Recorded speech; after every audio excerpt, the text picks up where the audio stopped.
YouTuber Savukku Shankar video போடுகிறாரா இல்லையா என்பதை பார்ப்பதுதான் எங்கள் வேலையா என அரசு தரப்பு வழக்கறிஞரை நோக்கி நீதிபதிகள் கேள்வி எழுப்பி தேதி குறிப்பிடாமல் தீர்ப்பை ஒத்திவைத்துள்ளனர்.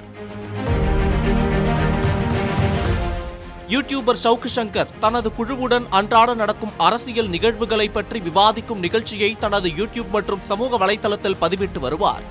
அவதூறு வழக்கு உட்பட பல்வேறு வழக்குகளை சந்தித்து வரும் சவுக்கு சங்கர் சமீபத்தில் அவர் மீது 7 வழக்குகள் பதிவு செய்யப்பட்டு அவர் சிறையில் அடைக்கப்பட்டிருந்தார். அவருக்கு ஜாமீன் வழங்க கோரி அவரது தாயார் சென்னை உயர்நீதிமன்றத்தில் தாக்கல் செய்திருந்த மனுவை நீதிபதிகள் எஸ்.எம். சுப்பிரமணியம் தலைமையிலான அமர்வு விசாரித்து சவுக்கு சங்கருக்கு 3 மாத கால இடைக்கால ஜாமீனை வழங்கியது. இந்த ஜாமீனை ரத்து செய்ய கோரி காவல்துறை தரப்பில் சென்னை உயர்நீதிமன்றத்தில் மனு தாக்கல் செய்யப்பட்டது. இந்த மனு உயர்நீதிமன்ற நீதிபதிகள் வேல்முருகன், ஜோதிராமன் ஆகியோர் முன்பு விசாரணைக்கு வந்தது.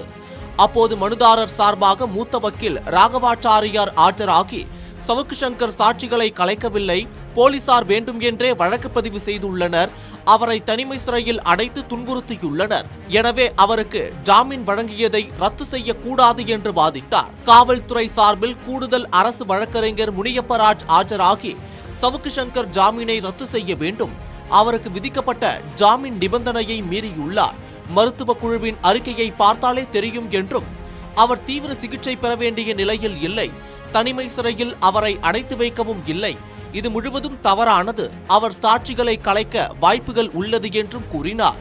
மேலும் அவர் தொடர்ந்து யூடியூபில் வீடியோ பதிவேற்றம் செய்கிறார் என்றும் வாதிட்டார்.